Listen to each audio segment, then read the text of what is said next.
Who we have with us tonight, the one and only Neak. I appreciate you joining the chat. How's the last year been for you as far as being in the public eye and intermingling with people and kind of having that taken away to an extent, well, for a large extent? It was taken away. So kind of walk me through the last year and to from where it started to kind of where you're at now.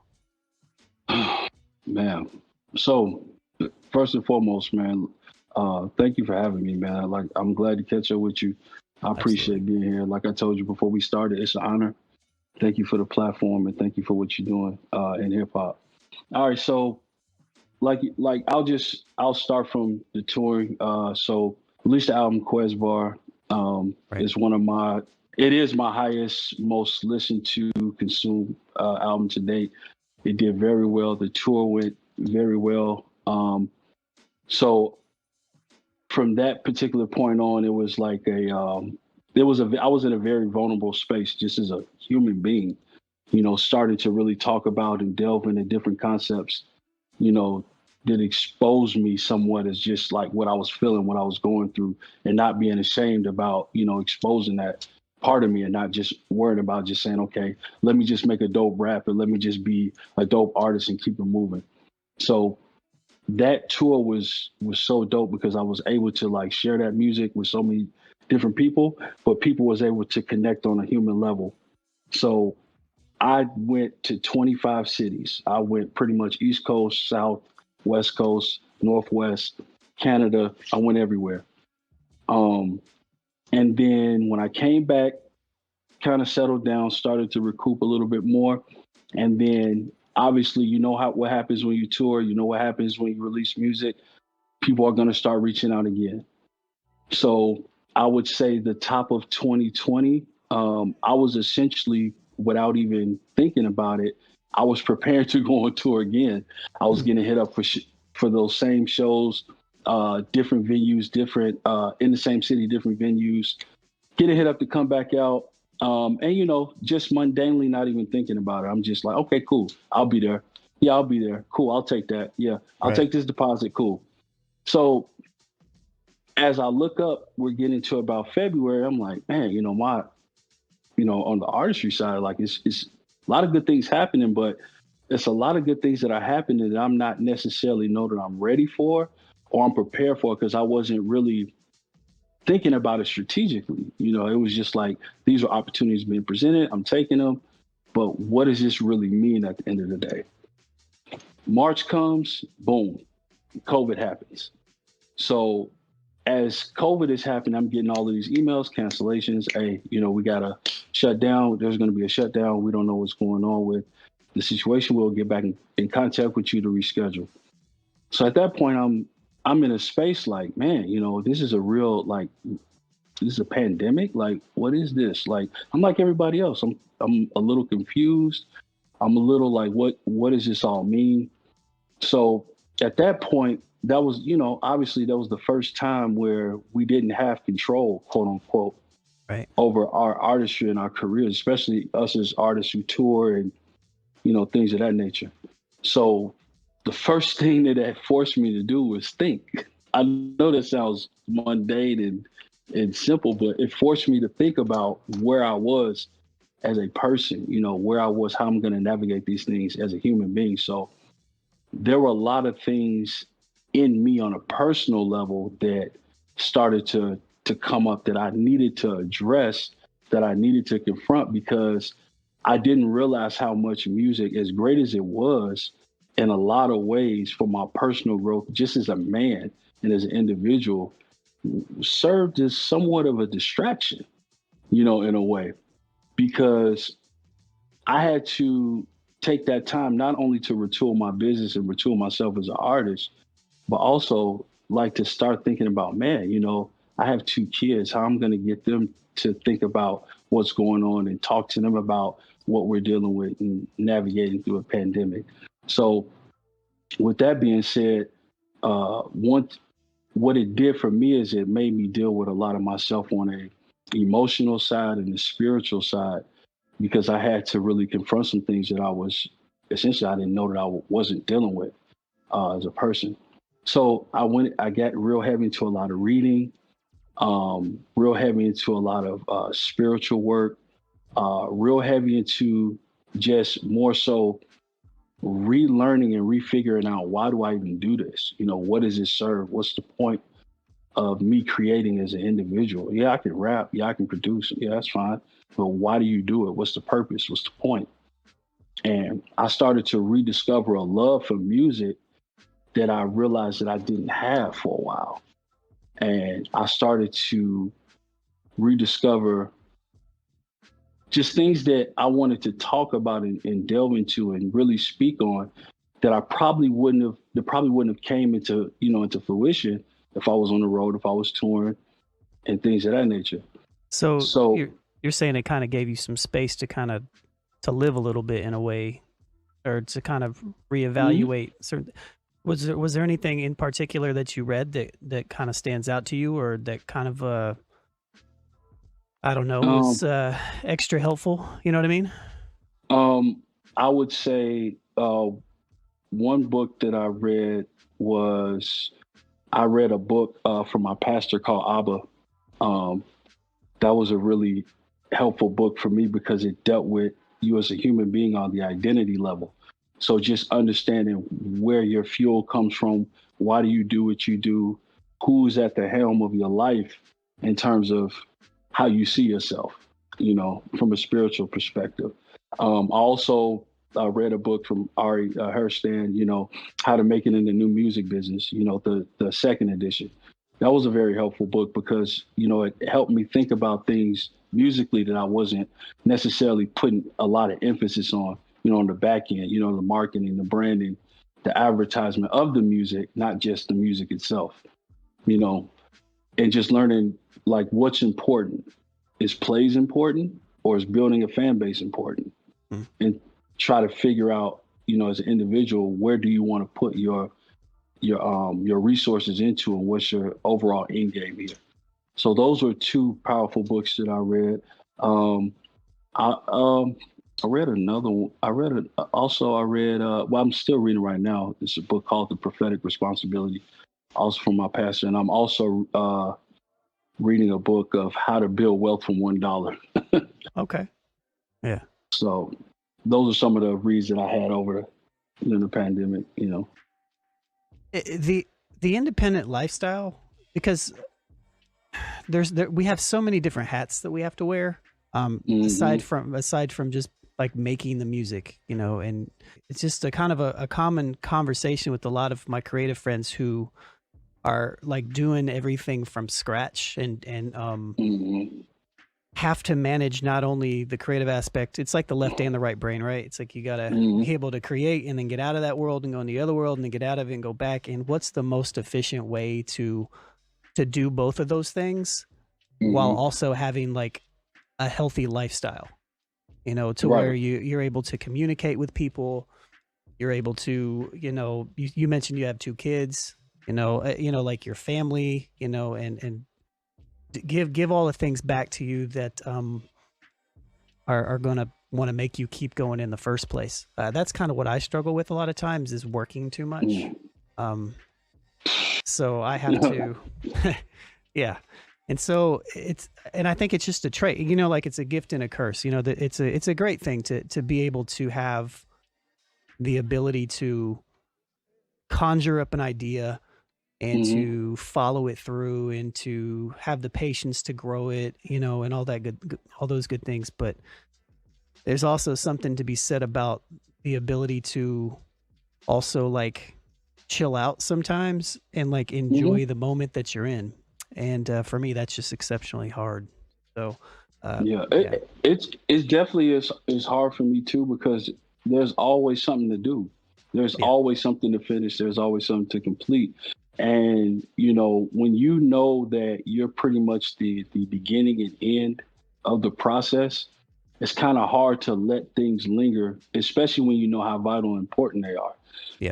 It's just as important to make a high quality album as it is to have a marketing plan to go along with that album, to have the artwork be on point, to have the presentation be pristine. And those things aren't just things you think of overnight, you know. Right. And especially if you're trying to build different arms outside of music, if you're going into product design, if you need merchandise, or if you do want to tour, or, you know, if you want to, you know, you want to get into film, photography, you know, all of the things that you know, helps grow the foundation of an artist. You know, a lot of these times you're learning these things DIY on your own. So it's kind of, you know, it's definitely a challenge. And I would definitely say you do need to rest. I think it just has to be built into the schedule. I think the power of a schedule is very important. And I think that structure. Yeah, absolutely. Yeah. And I think every now and then you have to revisit. I'm at a point right now I'm revisiting my schedule, because the things that I'm doing now and the demands that are coming up, I'm like, my schedule is not complementing it. So every now and then I have to revisit my schedule to figure out, you know, how I can develop a balance. And, you know, even with that time off and you're not working, like, it's okay just to sit down. Like, absolutely. to sit down and do nothing, you know, it's okay to do that. So you talked about schedule and do nothing. I literally have do nothing on my schedule. So like I have to write it in. Otherwise, I'll literally just work all the time. And I enjoy what I do for the most part. So it's not that bad of a job or bad of a thing. But at the same time, like it is a balance that needs to be managed. But yeah, burnout is real. Yeah, I burnt out last week. So, I mean, and what helps me with, I don't know what helps you with burnout, but redoing my schedule actually helps me with burnout. I'll like go over, I have a whiteboard right here, and I have my entire week, every week planned, like daily stuff mixed with long-term stuff, you know, stuff that I can, if while I'm working, I can just look and glance and kind of like refocus and be like, all right, you know, like this is where I'm at. It's okay. You know, because it's so easy to get overwhelmed when you got 19 things to do at the same time. So, but I definitely, what I've started to do is, I mean, like I said, I've started developing checklists, you know, for things that I need to get done. And I just revisit it, you know, every other day to say, okay, what are those things on the checklist that I can do within X amount of time? What I finish is what I finish. What I don't has to get held off. And I prioritize the things that's on those that's in that checklist. Because I have to stop, because if I don't, I'll keep going, and I have to make myself say, no more, you can't do it. Because I've had times where I've woken up, you know, I've taken a nap and woken up, and it's 9 o'clock, and I'm up until 12:30, and then there's some day, the next day I'm crashing at 7 o'clock. So I have to make sure that, you know, I develop that balance, you know, and continue to fine tune that, because you will burn out. So is as far as scheduling is concerned, how much do you try to have your schedule from day to day consistent as far as hours that you work? I mean, I know it's difficult, but how much do you try to like keep it consistent from day to day? Well, I try to keep everything consistent. The only thing that I give leeway to is music when I'm creating, because I don't like to put a hard time limit on that, because sometimes I get into the studio and I'm like, wow, I've made a beat, wrote a song, recorded it, and it's been 3 hours. And then there are some times where I've been in the studio 4 or 5 hours and I've just finished the beat and the concept, the idea. I've let the beat run, and, you know, or if I have a session with someone else. So outside of the creation part, and I still kind of keep like a soft cap on that too, but outside of that, everything I try to keep to a hard line cutoff, because if I don't do it, I'll keep going. And I know what that means on the back end. I'm going to eventually burn out, like I've done before. Yeah. You know, so anything, especially admin stuff, hard cutoff. You know, I don't let admin stuff overstep its boundary. Yeah, I can definitely understand and relate to that. Do you create in a different place than you typically live? You know what I mean? Like, do you work in the same place? Like, do you have like a designated area where you'll do like admin type stuff?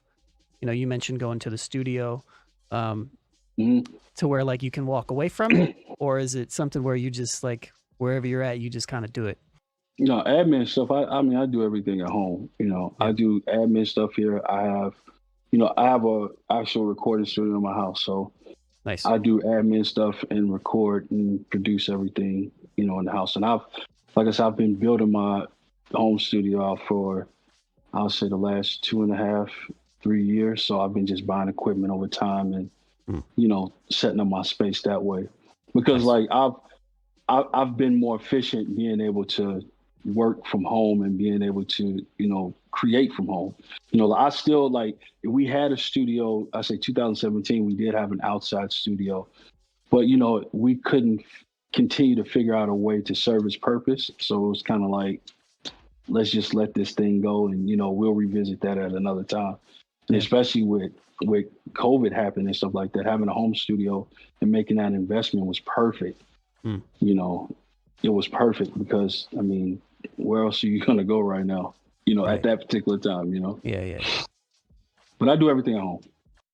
Yeah, I do too. This room is my catch-all room. Like, you know, music, everything is in this room. But I also have a couch back there and my TV over here. So like, this is also the room where I chill. So for a long time, it was hard. It was actually hard for me when I first, because this is just the place I go.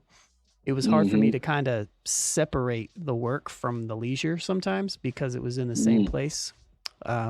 That's pretty much just kind of what I was kind of feeling the temperature on, Yeah, if you run into that issue at all. But I couldn't do that because if I had a chair and a leisure spot in the studio, I would eventually start working again. You're a strong man because I couldn't do it.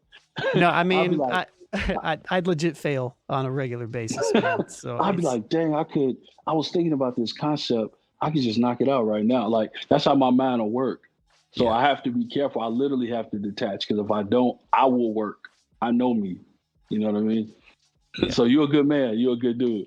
Oh, I fail on a regular basis. I'm telling you, man. Like I've even got, and for the longest time, it was I so only in the like last 4 years or 5 years or so have I even had a laptop. Before that was all straight desktop stuff, you know, Yeah. like, and so I had to be intentional about getting up and going and sitting and working. But now that I have a laptop too, like, and I can bring it over to where I'm sitting at, Hmm. I actually force myself to not do that just so that I I keep the areas separate. It's kind of funny. Look, Uh, well, can I ask you a question really quick? sure.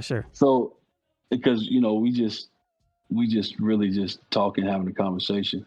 Yeah. So, how has, because you all you produce as well. How is the music production process during the pandemic been for you? Has it shifted your mentality in terms of how you produce or the frequency in which you can produce? Have you been more inspired? Have you been less inspired? Um, like, how has that been for you? Because I know for me, it was tough at first to Mm, like get to be creative because I couldn't find any inspiration at first, mm. you know. So I'm just wondering how that was for you. Yeah, it was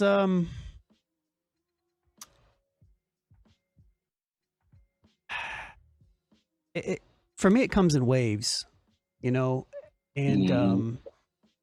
my biggest thing when the pandemic hit was really, it was two things. So I teach music production at a school. Shouts to DJ Yeah. Metronome. So I teach Shout music out to DJ production. Metronome. Yes. Yeah, so I teach the music production program there. And so when the pandemic hit, there were a handful of things that I needed to just figure out. One, are we going to try to figure out how to go to virtual classes? Two Hmm. was, what are we going to do with the New Old Heads podcast that we shot with 5, 6 dudes in my living room every Tuesday? Now that we're not together, how do we do that? And so music took a back role for probably at least a month and a half. Yeah. So after I got that settled and we figured out kind of how things were moving a little bit, even me producing and creating in general, I go in waves, like really big waves. So I will not make anything for like 3, 4 weeks. And then I Hmm. will work on something like dedicated for like a month. So over the And to be summer, done. yeah, absolutely. And so over the summer, I mean, Major knows this. And so like over the summer, I started, I had this project that I wanted to do because we started Twitch streaming, and I started realizing that there was a real need for live streamers. They wanted music, to be able to play music underneath when they're live streaming, but they were getting hit with DCMA hits, like strikes. Yeah, and absolutely. So, and since we were jumping into Twitch, I was really heavy into like the live streaming aspect of media and understanding. I was like, man, I came up with this idea in April. I was like, why don't I just create this whole service and playlisting system for artists, the music for that. And I've created it. But I was like, let me launch it by creating one project first. And so I was like, all right, cool. That's I'm going to make 100 tracks for the first project playlist. In 3 months, I knocked it out. And so I finished it in about 3 months, and it was all like chill-esque beats, you know, all the same kind of format. Yeah. And so like, I just went hard at that. So I gave myself a goal, and then I just did that. Now, if I'm just regularly creating just every once in a while, then I'll sit down, you know, maybe once a week and just like tinker with some stuff. But if I don't have like a goal in mind, a lot of times I just find myself working on other stuff, and I have even more so in the pandemic, because everything I do is digital. So if I'm at my computer, it's like, well, I got this other work I can do, you know, I just kind of gauge it. So that sounds about right, because that was kind of like what we were alluding to before we even started talking, like when I was talking about the creative process, especially during, you know, in the pandemic, and, you know, as we're going through it. It was hard to just create without having an end goal in mind. Like if I was to go, when I went to the studio, like when I first had like blocks, you know, when the pandemic first hit, is because I didn't know what I wanted to do. And it taught me how to go into the studio with intent. Like when you go into the studio, you're going to work on this album, and this is the goal. This is how many songs you're going to make. This is when you're going to evaluate them, so on and so forth. So once I got that in mind, kind of like you, it made it a lot easier for me to create, and a lot more purposeful. You know, I didn't want to just be that artist. Like, I'm just going to go in here and do what I do. It's like, what's the point? Like, why would I do that? Like, be intentional, you know? I think intentional is something that I strive off of. Like like if I have some intention behind it, that I do like the idea of creating without any type of, you know, like need or want, you know, like just to create. I like that idea. But it's just hard for me to with how my life is structured to just to go into something and just freely create. Now, what I will say, what I have done, which is kind of what we're talking about, is I'll create kind of like a general goal, and then I just create space for it. So I'm intentional about creating towards that goal. But it's like managing the left and right brain again. You know, it's like if I trick myself into believing that, you know, like I kind of have a goal, but there's no like end, but there's nothing, you know, like I kind of know what I want it to look like, then I enjoy it a lot more, as opposed to me, you know, like I'm not somebody who will go into a studio back when I used to write raps and do all that stuff and like be like, hey, all right, cool, let's write a verse about this. I'm like, man, I don't feel like it. Like, I feel like there's too much pressure on it. Like, it's just, I want it to happen more naturally. I remember, I'll never forget, here's a random story like nobody knows. In like 2007 or 6 or 7, I was in this five-man hip hop crew based out of Anderson, Indiana, called 𝗏𝗏. Shouts to those guys. Grits was in it, and a handful of other old friends. And one of the dudes in the group was down in Grambling State.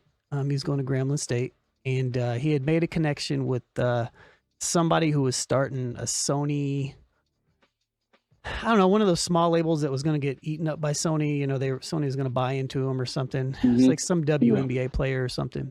Anyways, so we go down there because she wants to hear our music and hear us in the studio or whatever. And I never forget, like, we go in there and they want us to like write on the spot, like it's some sort of like merit, like test, you know what I mean?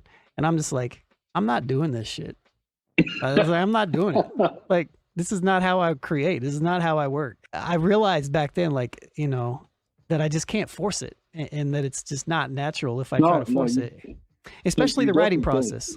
So let me ask you this then. How do you treat deadlines that you maybe you create for projects and everything when you're writing, if you maybe don't have much to write about? I would say I don't have deadlines anymore. I do have like desired time frames.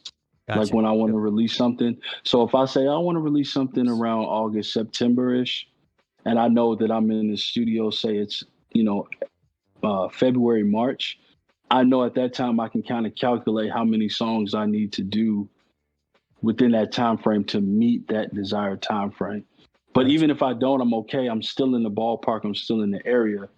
But now that's the only part that I do treat as intentional. But when I go in the studio and when I'm writing or when I'm producing, I literally, when I walk in, I have no idea what I'm gonna talk about for the most part. Right. I have no idea what's about to come up, what's about to come out, you know. And when I, you know, now since I've been producing and I'm starting at the production, you know, part, you know, I kind of let the beat speak to me. You know, as I'm making it and as I'm creating it, ideas are rushing to me. Oh, would it be nice to talk about this? Oh, would it be nice to talk about that? And then I start formulating ideas that way. And sometimes I can write the entire record right then and there. Yeah. Write it, record it, and, you know, keep it moving. And sometimes I have to sit with it. Like, you know, I want you to take your time with this, really, you know, flesh out this concept. But writing on the spot, like that was something I used to didn't like to do anyway. It wasn't until I met Slot that became something that I began to appreciate, because I used to go to his studio and he would make the beat in like 10 minutes, 15 minutes. And he like, okay, you can start writing right now and we can record it. And I'm like, right now? He like, yes, right now. Yeah. And it was tough for me at first because I didn't like, I'm like, it felt too much pressure, it felt forced, but I just kept doing it because I wanted to develop that skill set, because you just never know. You may get into the room with a producer or get into the room with the right people, and that may be your only chance to make that record. I want to be able to have that, you know, that skill set to say, hey, whether we have to take it home or whether I got to get out right now, we can do it. Absolutely. Yeah. So, I 100% understand that. And I'm a little bit of a hypocrite because even though I know that I don't like doing that, I've definitely been the producer in the situation that has forced other artists to do the same thing. Right. Hey, I mean, because because sometimes the chemistry is there right then and there. Yeah. You know, the synergy is there. Sometimes if you take that record home or with you, that song is not going to get done. And I think as a producer, especially if you know the artist you're working with, you know if they have the capacity to do it later, or if this is going to be your only time to get them to do it. Right. You know, and most times you got to get it done right then and there, because artists be BSing, man. Hey, they do. I remember like the entire Beats and Breakfast thing that we did was all on the spot, and that was great. And had a whole bunch of artists, but there was like almost like a competition, like that was created by everybody that showed up to this. I don't know if you're familiar with this, but a handful of years ago, I did this thing called Beats and Breakfast with my dude Skittz. He's in the pro forums, cut camp with me and all that good stuff, Mud Kids. And we would essentially like invite people over. We would break bread. Everybody would bring something. He would cook. And then I would make the production. We'd have artists, you know, everybody would write. It got to a point that like we had a lot of people coming. So people were like competing back and forth. So it wasn't really a thing. But yeah, that whole situation, that was cool for me because like I wrote on most of the records, but if there was a day I didn't feel like it, I didn't have to. So that's the, you know, it's enough top quality artists in the building that can take that for you. And see, and I don't feel the same type of pressure, I guess, with making music and producing. I only feel it with writing. And I don't know why exactly that is. Maybe it's just because I I like to write about things. You know, It's I think what yeah. it is too, like if I'm not in a headspace to write about something, I like to write with intent. And Mm-hmm. and so if there's like nothing to write about and I'm not feeling anything, I just can't force it. You know, and I think the older I've And you gotten, shouldn't. the less I can, you know. So yeah. Yeah, no, and you definitely shouldn't. I do understand that from at least from my experience, it's a lot easier to make a beat than to write a song. Yeah. Because with the sonics and the music, you just catch what all it is making beats is just catching a rhythm. Once you're in a groove, I mean, you can knock out 3-4 beats like that. But writing, especially if you want to be able to get the point across and Yeah. get it across effectively, and you want to style it, you want it to sound nice, but also you want people to be able to, understand and appreciate and gravitate towards it. You take all of that into consideration. But on the flip side, you just got to write what's on your heart, man. For sure. Like For sure. that was another thing that helped me out with a lot of, writer's blocks is like writing and rapping is just a conversation. So why would I sit up here and try to get my mind mixed up trying to figure out the best way to put it when I just need to talk? Yeah. So I'm just like, okay, whatever comes to mind, write it down. It's just a rap at the end of the day. Yeah.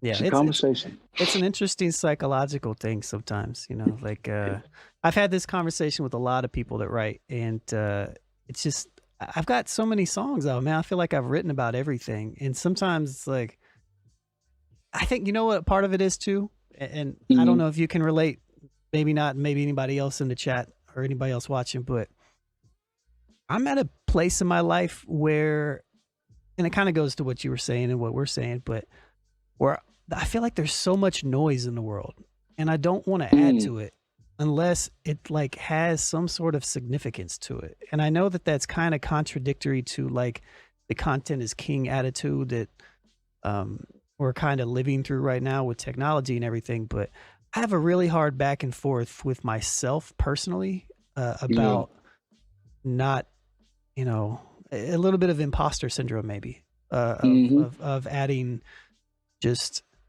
something that I don't think is going to have some sort of impact, but yeah, I don't know. I was, this may not be on the same lines, but it may be on the same lines.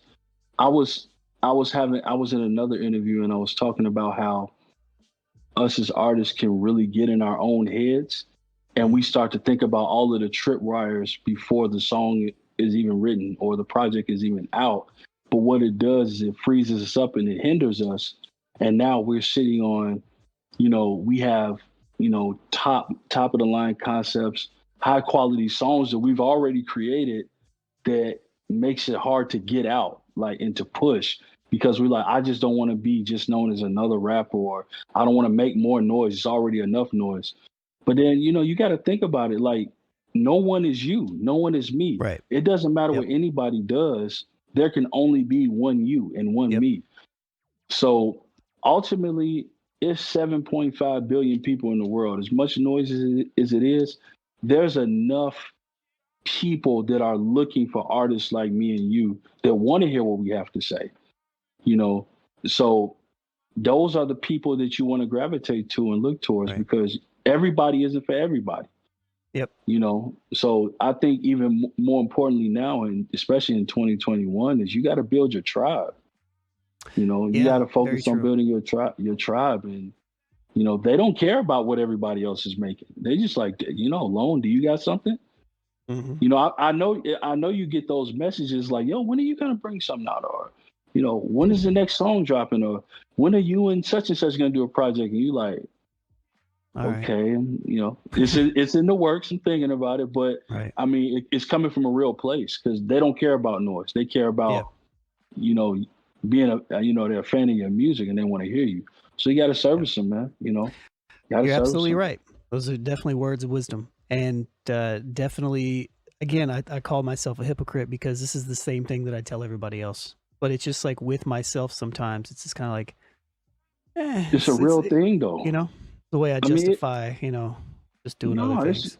Man, it's a real thing, man. You just, because like, especially, okay, so this is another part of this conversation, like, that a lot of people don't speak enough on, is like, I don't know if you noticed this, but I've been noticed this for a long time, but it's like, it feels like if you don't have your strategy in order and things in place, like, your music literally dies on arrival. You know, I've seen people put out music, and in two weeks they don't even talk about it. Like, in a week, that's like, I don't even see the artwork ever again. I don't hear about it. No one else online is talking about it. And that's another fear that a lot of artists have, because we know that it takes, if you're talking about an album, and if you want to make a really, really dope album, you know, it depends on who you are as a producer, as an artist. But chances are, you know, you wouldn't be surprised if it took you 6 months to a year to put something together. You wouldn't be surprised. So who wants to spend a year putting something together just for it to die in a week? Yeah. You know, that's a lot of fear that a lot of artists deal with too, but that's where you have to understand, you know, why you're making the album, what's the point of it? Because just because it seems like it's old to you when you put it out and it's been out 2-3 months, there's so many people who haven't heard it. You can always rebrand it, repackage it, those are bars. Put it out, remix it, and new videos. This is something that you've done this is something you've done a really good job of, I think, from the outside looking in. Like, especially, there are a handful of artists that I feel, independent artists that I can think of, that have pushed the hell out of their projects recently as independents in a right way. You're one of them. Another person is Roy Kinsey. He pushed the hell out of his He pushed the hell out of Blackie. And I still see posts about Blackie. Yeah. And that's the way, that it should be. But to your point, I think a lot of times when the artist is everything, you know, we are the admin, we are the promotion, we are the executive producers, we're all these things. It's almost like a release. It's like, cool, it's out there. And then it's like, you release too much of that energy, and all the energy with the project goes with it. And you just, and I've made that mistake in the past many times. And it's one of those things. I feel personally, that a good approach to this, if this is something that people suffer from, is like, have a project done, like have dedicated time to push, have something done before you start pushing it, maybe. That's a good approach. It's just like, finish it, then dedicate your time to it. You know, like, you can still go to the studio, still create, you know, like, freely, but like, dedicate some time, you know, like, put it on your schedule. You know what I mean? Yeah, but because you have a lot of situations where we as artists, we have self-imposed deadlines. We'll go on social media and say it's coming out April 29th, and it's not even mixed, and it's March 1st. Right. It's not even mix and master. It's like, why would you do that? Or you're having back end conversations with people that you're working with, like, this has to come out in June. It has to come out June 1st. It's like, says who? Yeah. Like, I mean, I don't see anybody that's, I run my own record label. I run my own, you know, business. So we have to be careful about the things that we self-impose on ourselves. And I don't start talking about nothing until it's done. Like, until an album is done. And what I mean by done is, I have artwork, it's mixed and mastered, it's uploaded through the distributor. I've shot some videos for it. I've also got some interviews lined up. Yeah. That's when you'll hear me say, this album comes out this day. Right. Yeah. Because why would you put all of that pressure on you to play catch up? And now, because especially if you have a solid fan base, because the minute your fans see that you say that you have a project coming out, man, everything that you've released beforehand, they don't even want to hear about it anymore. They're like, I'm waiting on that one that you just mentioned. Yeah. And now you like, oh snap, I got to bring this out. Yeah. So, if you're watching this and you've never done the process and you're an artist of finishing a project and then spending time to promote it, it's a huge amount of relief to know that you don't have to, like, it's just, the space clears in your head a little bit. We talked about this when I talked to 𝗏𝗍𝗋 a couple weeks ago. It was the same thing. I don't know if you know 𝗏𝗍𝗋 at all, but 𝗏𝗍𝗋, yeah. 𝗏𝗍𝗋, yeah. I always fuck his name. Maythian, yeah, Maythian. Yeah. No, we did some records together. It was a while ago. We did some records together back in like 2014. Okay, yeah. He was on But my More album, 2015. okay. He was my I didn't brother. know that. Okay, yeah. But we talked about that because he said he had the projects that he was releasing in the last year. He had done. He said he's like, well, I have 40 tracks. I can split this up between this. He's like, I put those stuff on the streaming platforms, put the date on them. He's like, it was great. You know, didn't have to, know when they're coming, push them a specific way. But it's definitely, it's definitely, I struggle with that a lot of times too, because sometimes I just want to put stuff out to put stuff out, and it's just not the smart choice. But I mean, you can. I mean, I don't see nothing wrong with it. It just has to. Even that in itself is a form of intentionality. Just saying, hey, I'm putting this out. I'm just getting it out. I think, but yeah, I know, but I think when I say that, like, I know better. Like, I know that sometimes I'll have something like, oh, this is dope, and I just want to push it out. But if I was legitimately thinking about what I'm doing, like, I would like, all right, let me hold on to this. Let me package this with something else. Let me put this in a folder.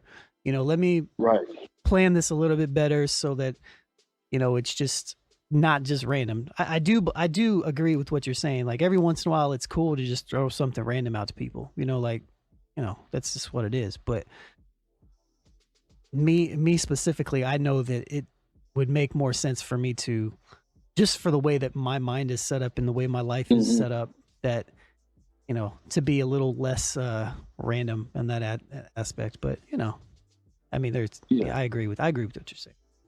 No. I mean, I think the thing is that we as artists, we just have to know what's best for us. You can't devise and develop a plan based on what everybody else is doing. You just have to know what's best for you and what fits in your life the best way and how you can be the most effective. And then you just follow that. Yeah. Because I mean, and the beauty about it is that in 2021, no one is going to wait for you to come up with this big rollout plan for you to present something. Like, that's actually works against you. Like, if you placing a single on out and it's April 1st and you're talking about album comes out June 1st, like it's 1992. It just doesn't work that way anymore. No, it doesn't. I'd much rather for you just to give me the project. Hey, Friday, here you go. And then work your marketing and promotion on the back end. Because once you bring it out, people want it right then and there. It's almost like it's important to take an approach of give people the product and then push the product after the fact. So like, it's almost like giving them singles after the fact. Like before it used to be like single, maybe a music video, album. And then it was like a few music videos, tour, right? But it's almost like give people the music and then give them other types of content to bring them back to it. It's like grab them and pull them back. So and treat, I try to treat everything like it's its own event. To your point, to bring people back. So because you got to understand, you may have released your album, say, a month ago, but say 3 months down the line, now you're presenting vinyl, for example. That may be the first time someone heard of that project once you mentioned the vinyl. So what does that do? You're still capturing people in real time. You know what I mean? So we have to get out of our own heads and think that just because we released it on a certain day, that it's owed to everybody. And every day people are discovering it. Every day people are Shazamming your music. It's a really toxic mentality for an artist to have that to themselves, to think that, all right, cool, it's done. Let me move on to the next thing. Like, push it. Shouts to my dude, 𝗡𝗲𝘄 𝗢𝗋. He's been pushing the same single since November. The same artwork over and over. I love it, man. You know how many times you can work a single? You can release a single, remix the beat, get somebody featured on it, shoot a video, do an interview about it, behind the scenes, It's a lot of ways to slice the pie, Well, that was a great conversation that wasn't really planned, but I'm happy we talked about it. I want to ask you a couple other questions too, man, because I want to go back a little bit talk a little bit Yeah. about your musicianship from a young age, and like how that developed in you a little bit. Did you have a parent or parents that were musicians or something like that, or relatives, My or? my dad and my well, I consider them three uncles, but it was really my dad and my uncle's best friend. So there were a group of four. They're called the Kelly brothers. My dad was a nationally recognized touring artist. Back in the 50s and 60s with gospel. He started off in gospel, then he went to R&B. He was signed to Federal Records, the same record label with James Brown and Patti LaBelle. Then he got signed to 𝗡𝗲𝐄 Records, and it was another record label he was signed to, but I can't think of it at the point. But back then in the 50s and 60s, like he was touring. He had I think he had four top Billboard charting singles in gospel and R&B. Okay. He toured with Sam Cooke, Otis Redding, Patti LaBelle, James Brown. So he was out there, Right. and he performed for say about 15, 16 years, and then after that he kind of slowed down once he got to the early mid 70s. As a musician. But yeah, my dad, he was man, he's an amazing singer, man. Him and my two uncles, Andrew Kelly, Curtis Kelly, rest in peace. My dad's best friend / Uncle Reese. So How was that growing up? Like how much influence did you take from your father growing up and your uncles, and like what was it like growing up in a with that around? yeah, what the crazy part is that my dad, and I think this was because of his experience through the music industry. By the time I was born, like my dad had me at a much older age. He was already out of music by the time I was born. He didn't really talk about it until I got into my teenage years, and early adulthood years, because when I was growing up, all I knew was he was a CTA bus driver. He worked for CTA, Chicago Transit Authority. He was a supervisor. And, when I was younger, I would see little things around the house, but I couldn't make sense of it. So I would see like a vinyl record on it. And I'm like, why is he on a vinyl record? Or I would Right. see a CD that, a compilation CD with him on it. I'm like, why is he on the CD? Like it didn't ring a bell to me. And then when I got older and I started putting things together, I would see him like, he would have his old friends come by the house and they would talk about their music days. And I'm like, music days? I'm like, what's going on? Like, Dad, what's up? And then he started slowly but surely start introducing me to, the music that he created. Because my dad is very modest. He doesn't like talking about it. You have to literally pry him to talk about his music career. And then you start to understand the things that he's done. And you like, dude, why don't you talk about this? He like, it's nothing. So that's how it was growing up, and same thing with my uncles. But, and then after when I started getting older, they started talking about it more. And I started doing my own research. So I would bring things to him like, dude, you used to tour with Sam Cooke? Yeah, we did like 3 tours with him. You don't want to tell me that? Oh man, you were signed with James Brown? Yeah, I got old recordings with him. What the, so stuff like that. And then, we would have conversation, once I got older, we had conversations about music, especially when I started getting into it, and he was shaking his head. He like, I knew it was going to get you at some point, and Right. we would have conversations about music. I was even bringing him into a healthier understanding of hip hop because he didn't like hip hop at all. He was like, that's not music. He like, Right. you're not singing? I'm like, no. He like, well, what are you doing? So, after, educating him on, hip hop and, how it's made and, the song structure and things like that, then he grew an appreciation for it. But then he would just give me words of wisdom. He still does to this day, give me words of wisdom, especially when it comes to just, working with, people that you work with and, understanding, being loyal to your craft and perfecting your craft and, sticking with it in that nature. And, he always tell me, if you want to learn how to play guitar, I'll teach you. And I don't have the patience. But it was But like I said, as I got older, I started learning more and more about his music career, and shared a lot of nuggets with me. So Well, that's how it was for me growing up with it. yeah. When did you actually start writing?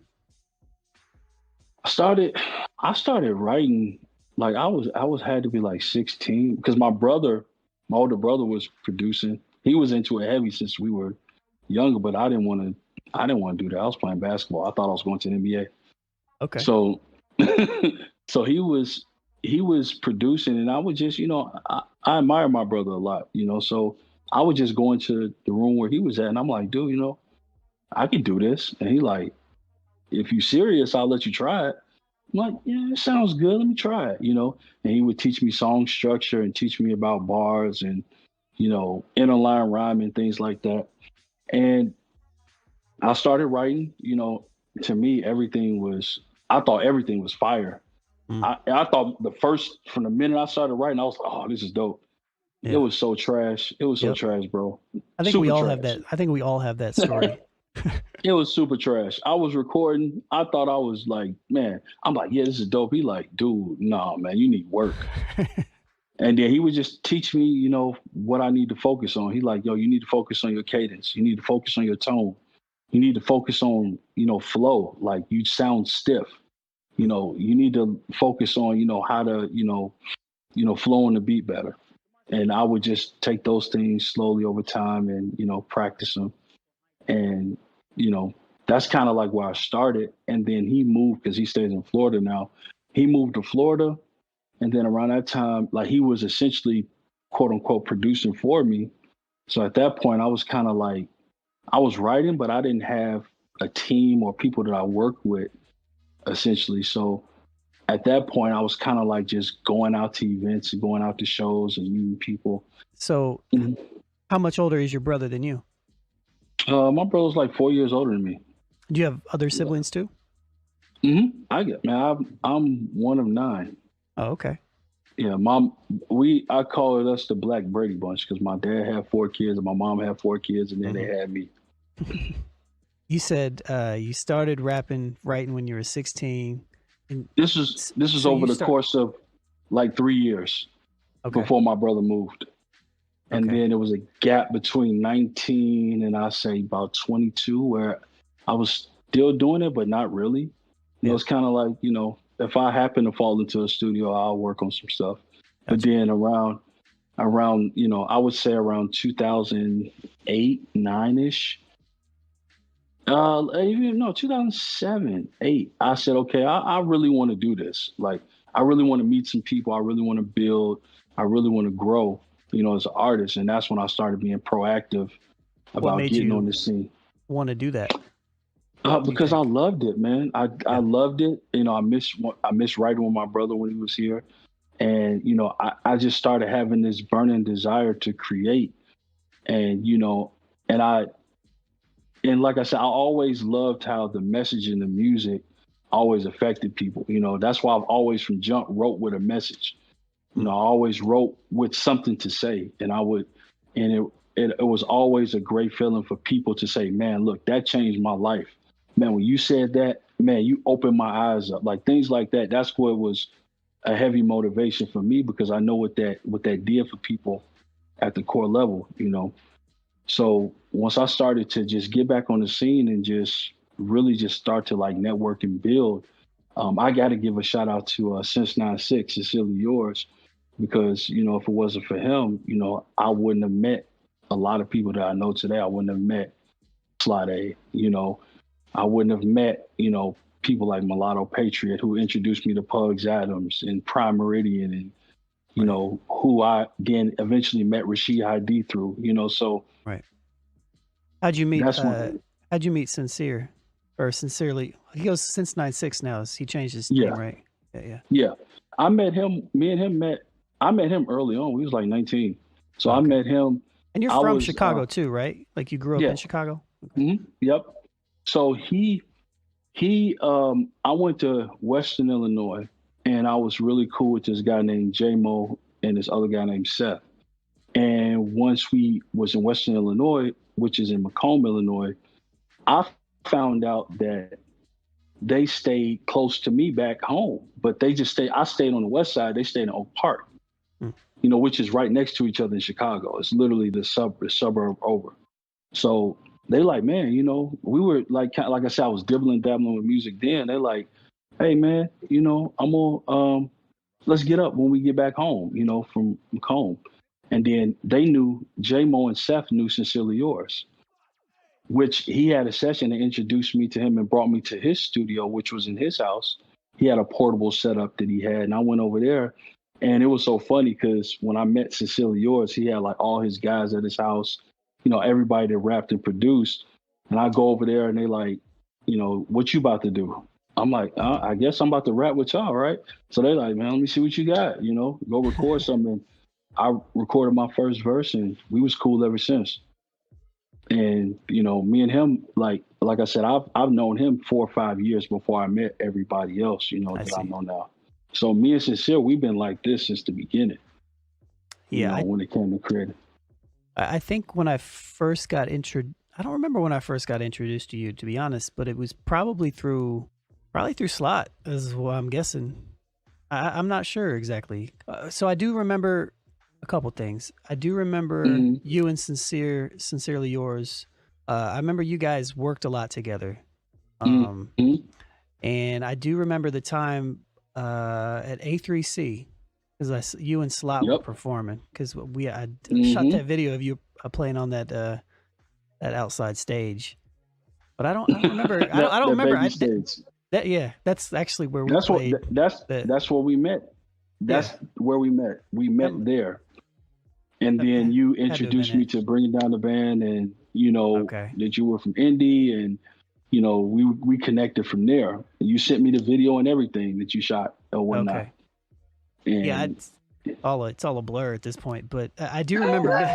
I do remember like running into you there. I do remember like intentionally wanted to. Was Mike Spitz there with Pete's Sake that same time, or was it?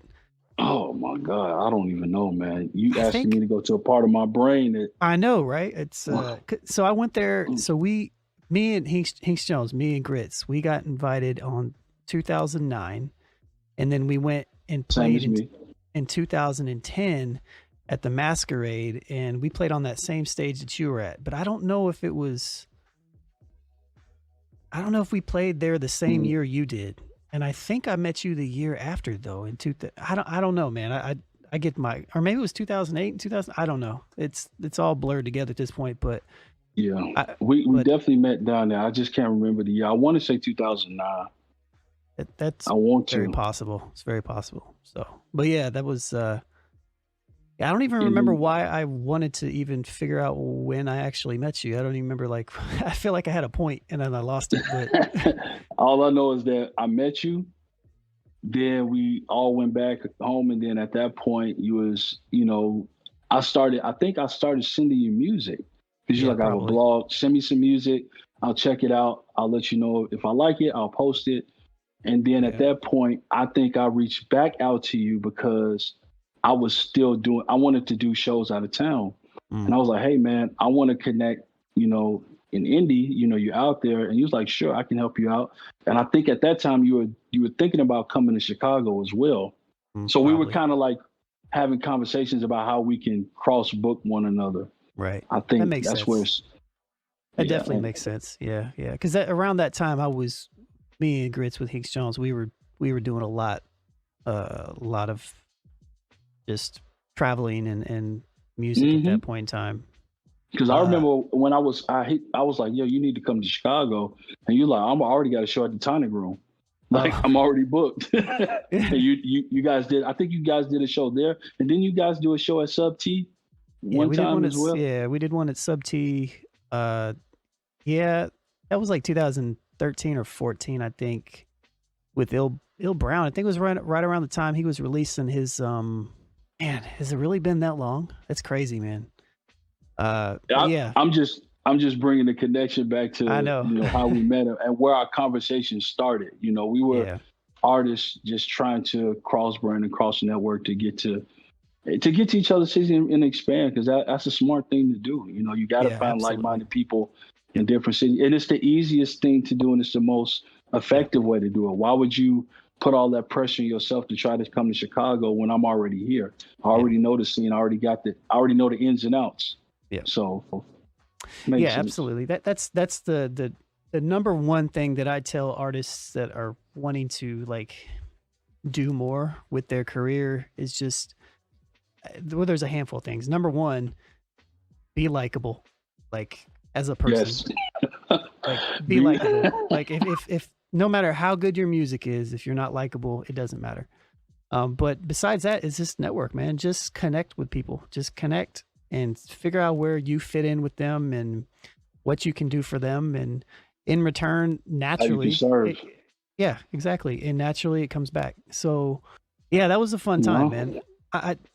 You were on one of our tracks too, and I don't remember.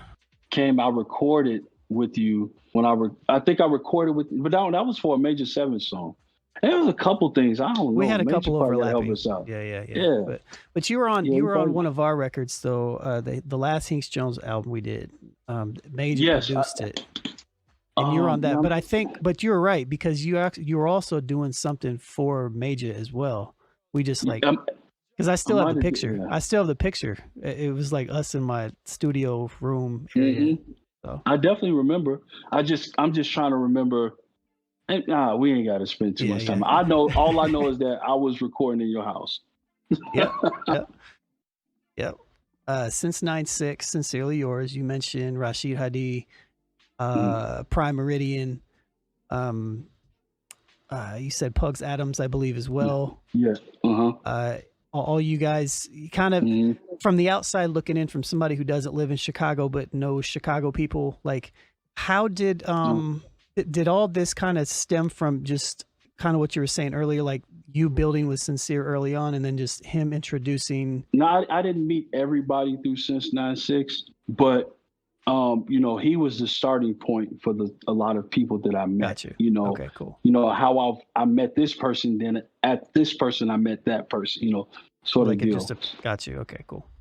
Right. So and the thing is, okay, so like everybody's been on the scene. Everybody's been creating music. Everybody's kind of been running into each other, collaborating. Doing shows together, things like that.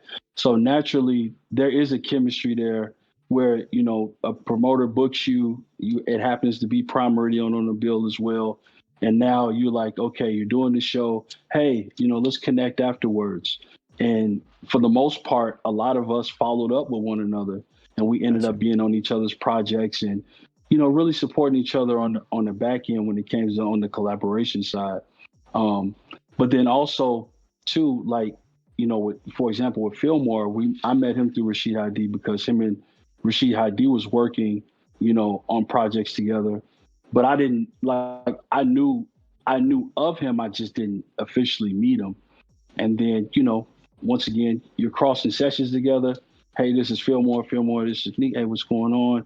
And then, you start figuring out as you start working with each other, where you can help serve one another at, because I know it was a point in time where Fillmore was saying, you're doing shows, how do you go about doing shows out of town, things like that. So we're just passing each other knowledge and building that way.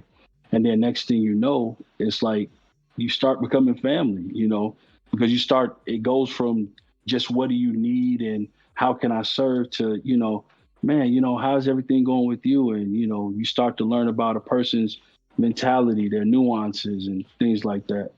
So this has just all been an organic build over time, and just certain artists more than others, you just spend more time with and grow with.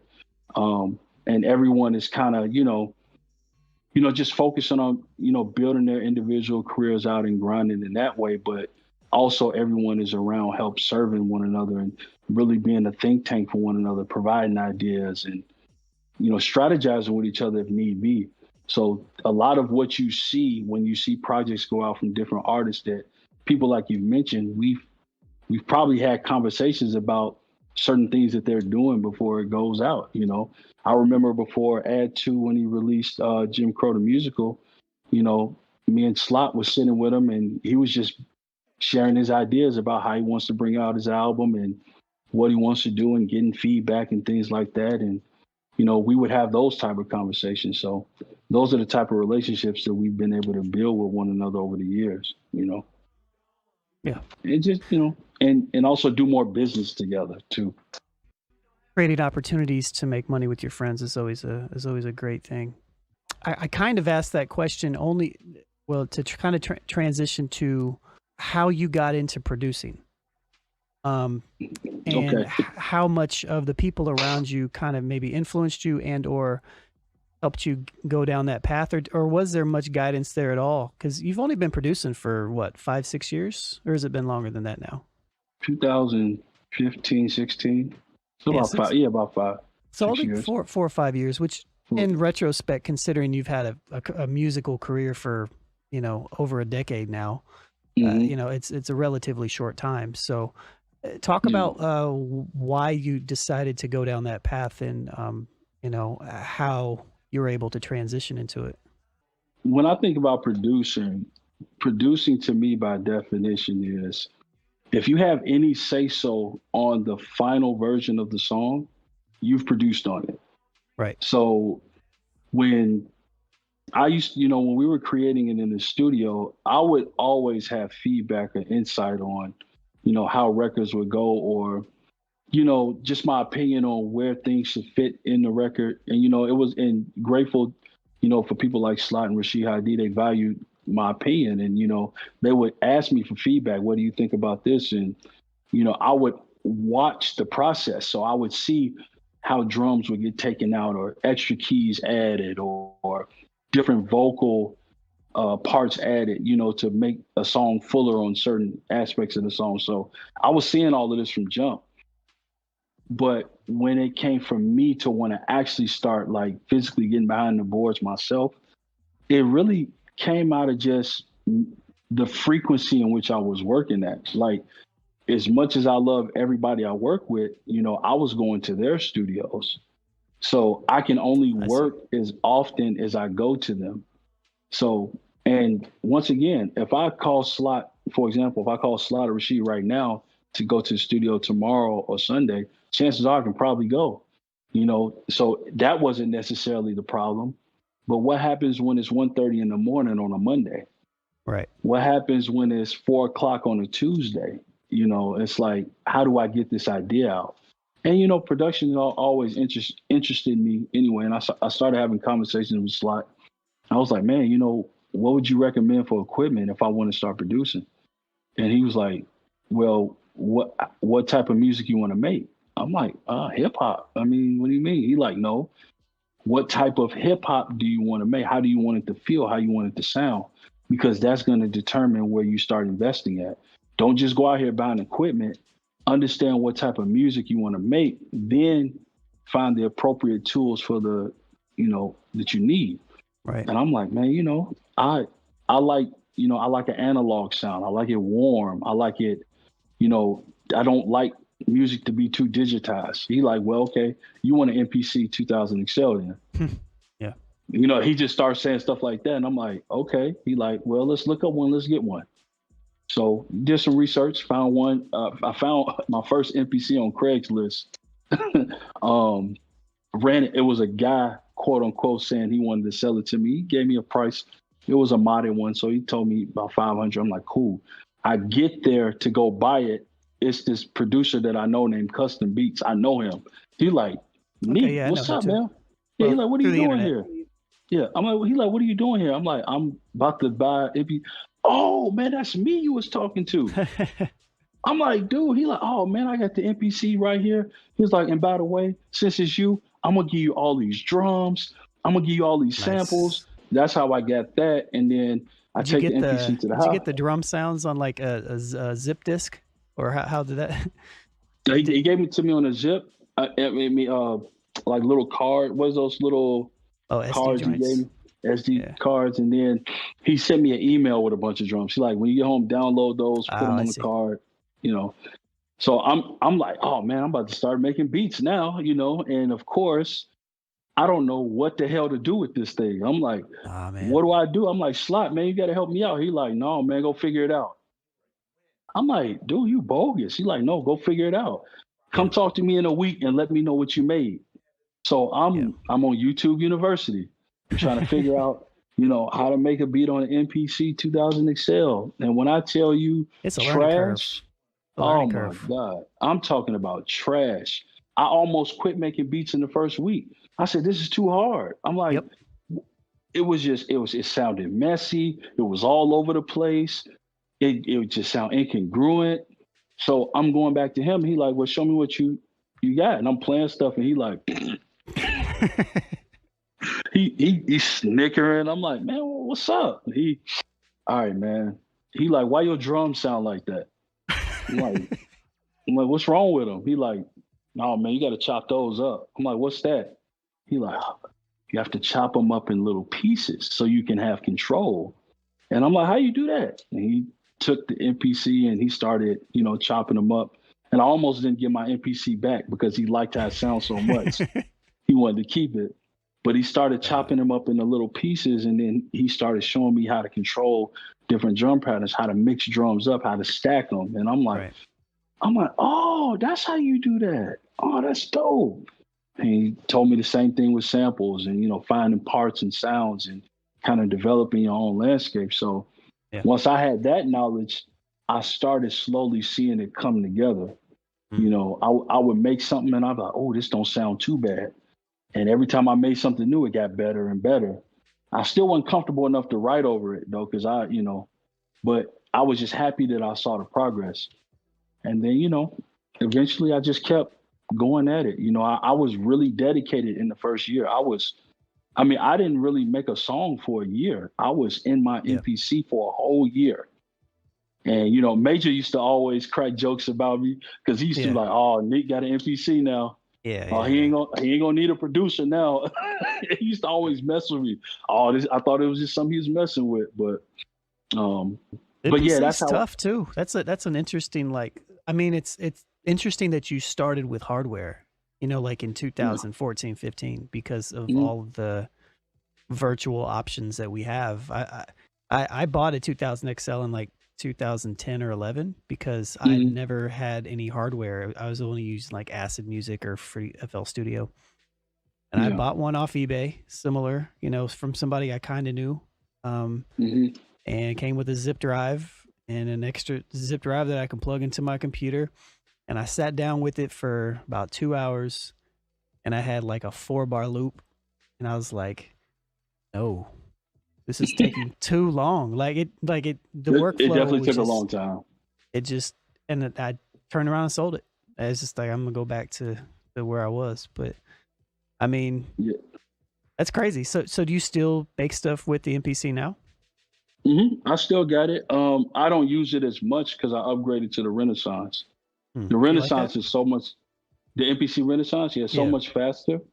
Sonically, even though it's digital because it's connected to the computer and it's just more like an interface, it still gives you that classic MPC sound that I like.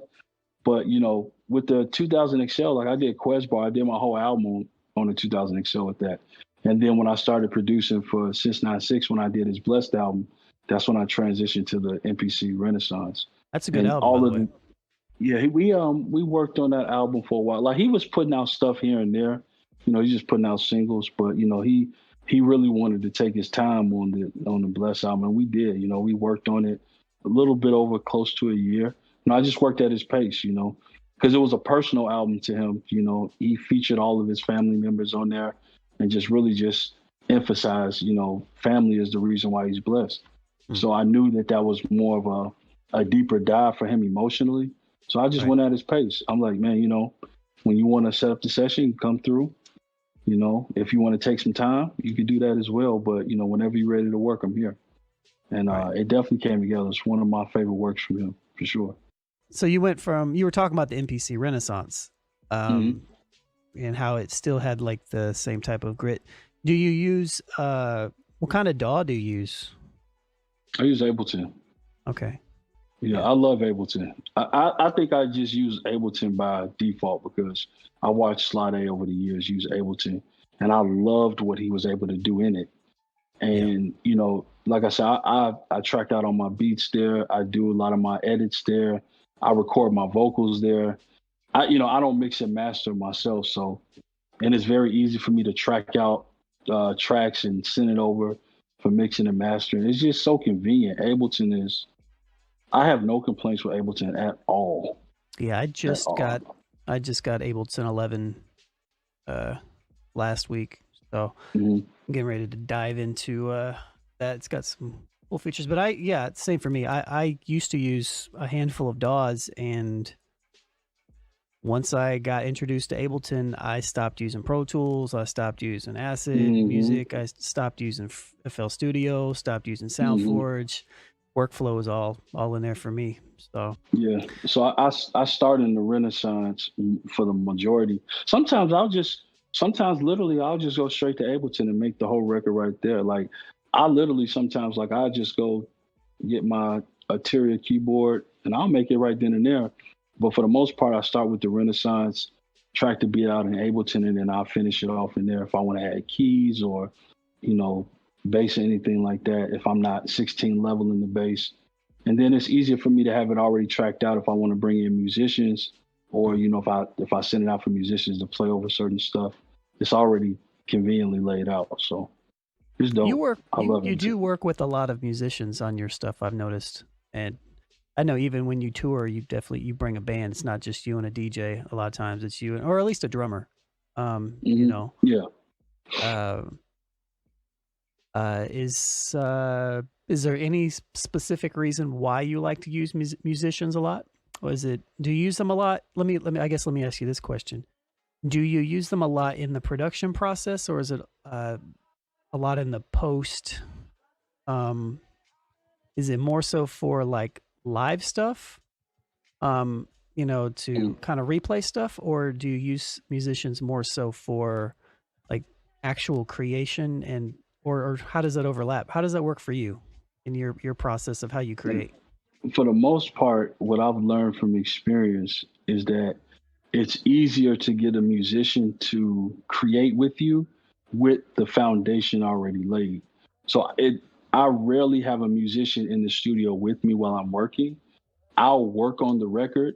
I mean, even to the point sometimes I'll lay the vocals and everything like that.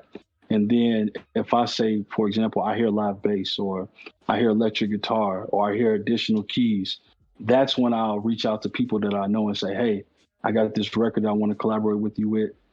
And then I'll send them the record as is. And when you send them the record with the foundation already laid, it's a lot easier for them to collaborate. And then at that point, because you're working with stems, I can easily move stuff around, shift stuff around, things of that nature, and rearrange, the record itself. So I only use and I only operate with a lot of, live musicians I'm close with when it's necessary. It's not nothing that I do mandatorily, but if I think the record needs it, that's when I'll reach out, and I got a lot of people that I've been blessed to have in my life that I can reach out to and work in that way. And then on the show side, I do work with a lot of live musicians for live shows because it's a live show. And I like to bring a different element outside of just the record itself. I feel like that's where the record comes to life. And, the type of artist that I feel like I am, I thrive in that setting, and we work on a lot of arrangements and we work on a lot of structuring. And I feel like it's just, and like I said, I ain't trying to diss nobody, but I've seen a lot of times where, and you don't even need musicians to do this. It's just that I've seen a lot of people not put effort into their performance, like how to structure a show, what songs to perform, how to set songs up. And I know for me, that's why, I use the musicians in that regard, even like I tour with Slot, you're a dope DJ. So we have a lot of conversations about setting up records, and presenting a show. So that's kind of the main reason why I go to that, I bring in live musicians for that effect, just to beef up the show and make it live. And yeah, I've seen people's responses like, wow, like they get blown away. Like, I like the record, but I love the record now. Yeah. It's interesting how much even just adding a drummer will change certain people's perception of hip hop sometimes, or like just a performer. It's almost like they automatically think that once instruments are introduced, it's almost like put in a different category sometimes. Like, oh, Hmm. this is hip hop, but it's something else going on over. Interesting. Even venues treat you different. You know, Yeah.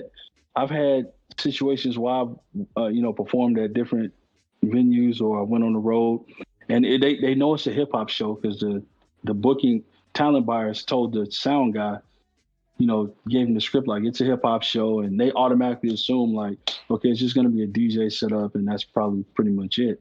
And then when you walk in with a bass player and you walk in with a drummer and you already have your spec list already sent and laid out, they're like, oh, I have to do some real work tonight.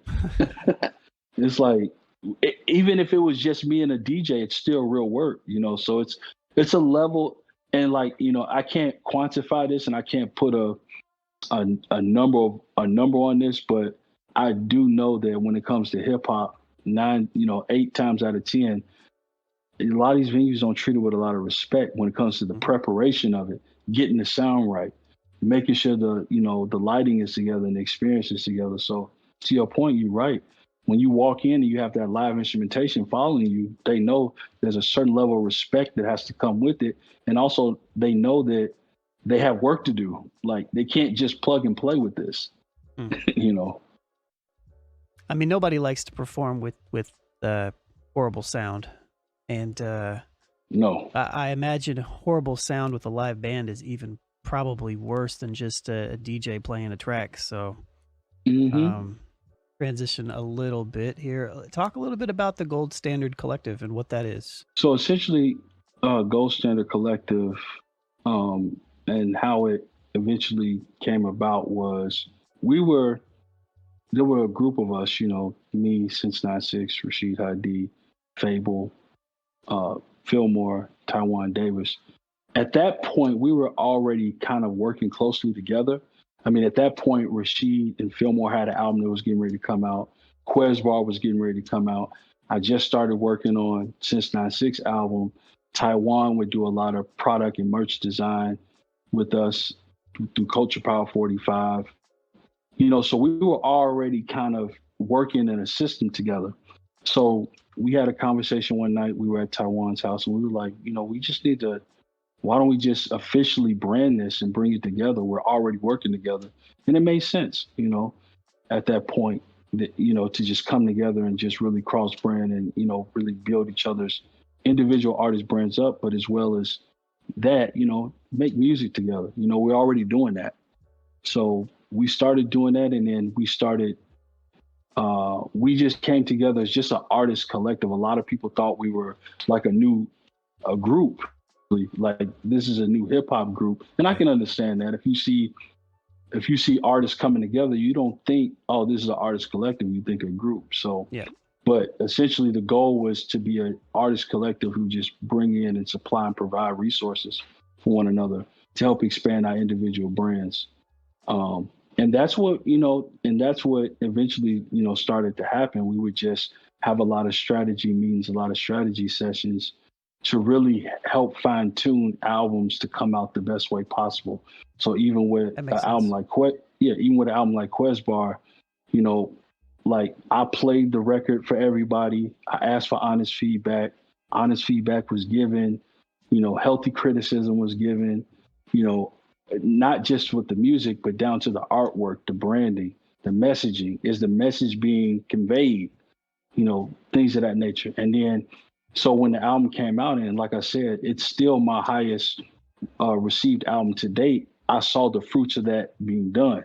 Like, because I didn't do that before. It was like, I would finish the album, it's done, it's going out as is. I would have a conversation with a couple people, but for the most part, it wasn't in a think tank space. So we started to become a think tank for one another in terms of putting out music. Um, That's and then important. that's kind of like what the foundation of GSC, has been. And then by default, we put out a compilation project, called Deli Slice. And that was just, that's purely by design. We artists, so it's nothing to just come together and put some records together Right. and, put it out and present it to the people as an official stamp to say, hey, this is who we are. This is what we stand for. This is what we do. That's pretty much how we came together. Yeah, that makes sense. Having a group of people that all have the same, goals and intentionality around releasing stuff to I mean, I was a part of something similar with Cut Camp. You know, we were very similar. You know, we weren't a group, we were just a crew of people, you know. Yeah, I fully understand that and the importance of it, especially getting the different maybe accountability. I don't know. Forced accountability, which is always a good thing in my opinion, you know. Yeah, you do need that because when you're making records and you're presenting records, like you got to understand you've been with the music the whole time. So I feel like by design you're going to be biased to your own music. There's going to be certain songs that you become attached to. There's going to be certain records you'll fall in love with. But you need that honest opinion. You need that honest ear to listen to you and to hear your strategy, hear your branding techniques and challenge it to say, are you sure you want to do that? You know, have you thought about this? Do you understand who your target is before you start presenting this as a product? You know, things like that. I think that's important because especially as an artist, we're just consumed with the music and we think that, and, you know, sad to say, you know, if you're not careful, you'll think that everything you do is gold and it's not. You gotta be objective, you know. You got like there's sometimes I think of ideas and I'm like, oh, that was terrible. Like it wasn't good, you know. But sometimes I do think ideas and I'm like, this is good. And I have 3 or 4 people like, no, that's not the move. And they explain why, not just criticize, but critique it with an explanation so they can get me to see a different perspective, you know?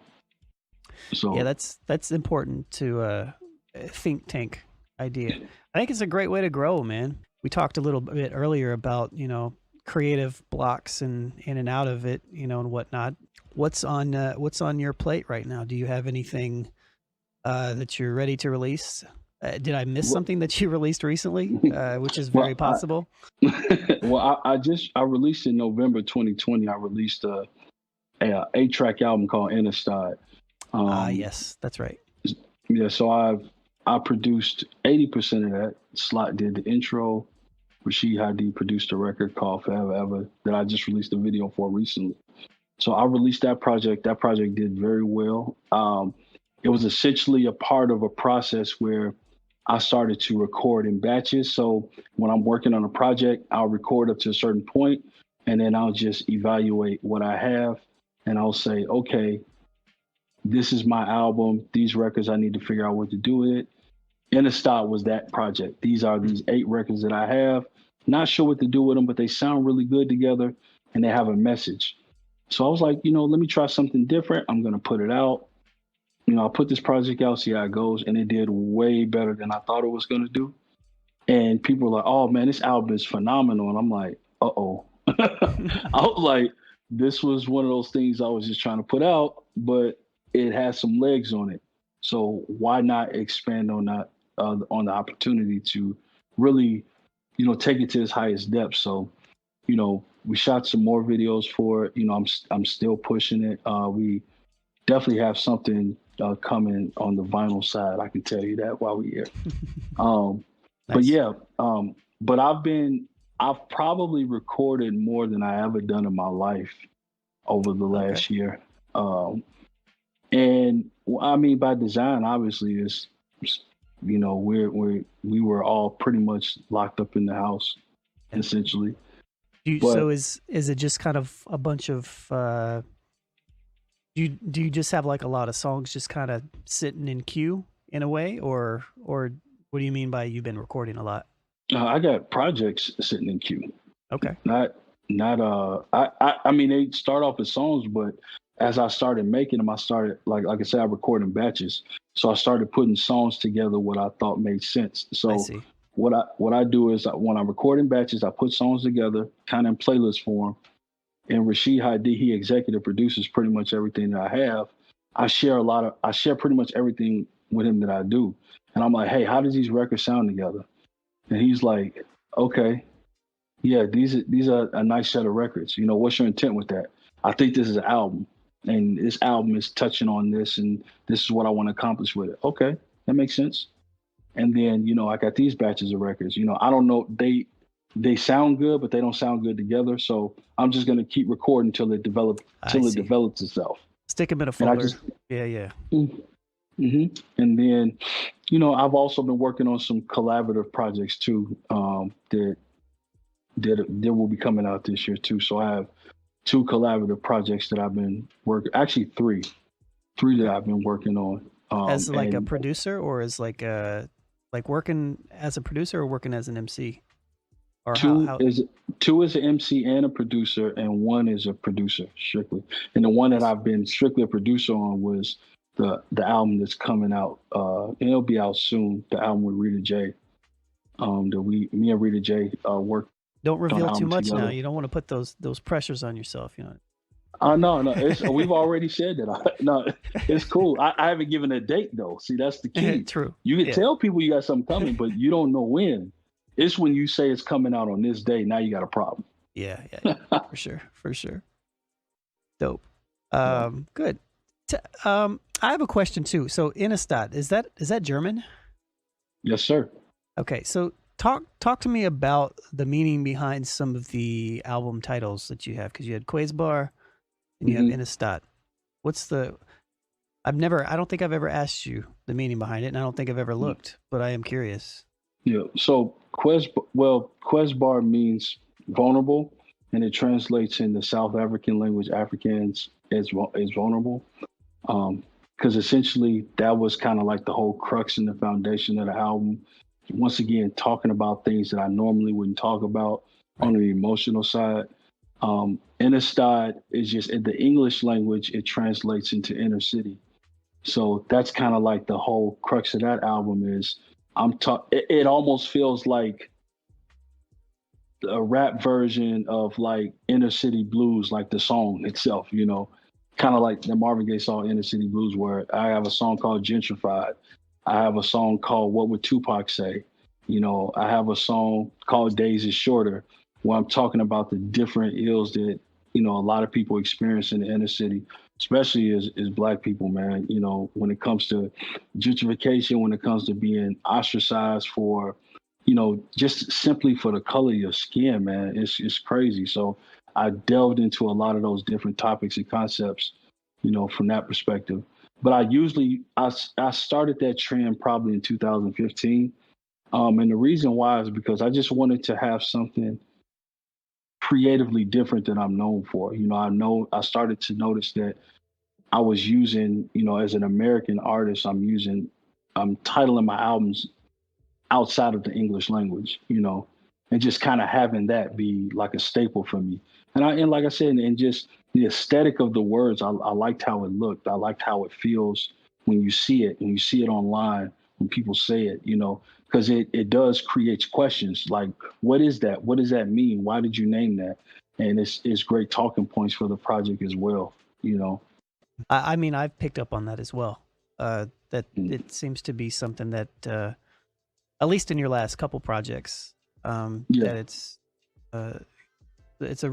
you have a real focus on not only the musical structure of, you know, how projects are put together, but also all the way down to the design of the artwork and like you said, the full aesthetic of everything. It definitely has a full feel to it. So I would say that, at least from my perspective, that you're succeeding in that aspect. So I'm just saying real quick, I got to give love to Dami and 𝗏𝗏 for that, because they deal with a lot of the photography, videography, and artwork side, and Taiwan Davis too. So without them, we wouldn't even be having this conversation about that intentionality, because they bring that to life. I think I've met 𝗏𝗏 one time. Definitely, he's your photographer guy, and he also plays an instrument. Plays drums. Yeah, he plays drums. Yeah. He's real cool people. Yeah, follow him on Instagram. How's your family, man? How's your family been? Well, family's been good. You know, I mean, just to be transparent, I've been focusing, you know, a lot on my kids, because you know there's a lot of different transitions going on in my personal life, so I don't want to get too heavy into it. But I've been definitely focusing on my kids and just really like keeping them mentally, you know, sane during the pandemic, you know, because like they're not used to this either, you know, the things that has been going on, especially behind the scenes. And how they've been having to adjust to school life and being, me working at home and they're in school they're in school while I'm working at home. So just pretty much managing that as well, and helping them. How old are they? Oh, my son is 9 and my Mm-hmm. daughter is 16. Oh, okay. Yeah. So my son is in 4th grade and my daughter, she's a junior. It sounds weird saying that. Yeah. Like, dang, she's a junior, But you're an old man. It's crazy, man. I started off young, man. I was a young dad, a real young dad. Yeah. It's a blessing, man. How is have they been able to adapt pretty well with everything? I know, absolutely. They've been able to adjust. The thing about, what I try to do, especially with my kids, I try to make sure that we talk about how they feel often, because this is it's a different thing for them. At least right now, they're not going back in physically. They're starting to allow kids to come back in, but I elected them to stay at home. Gotcha. I'm like, no, I'm not sure just yet. Let's see how this thing plays out.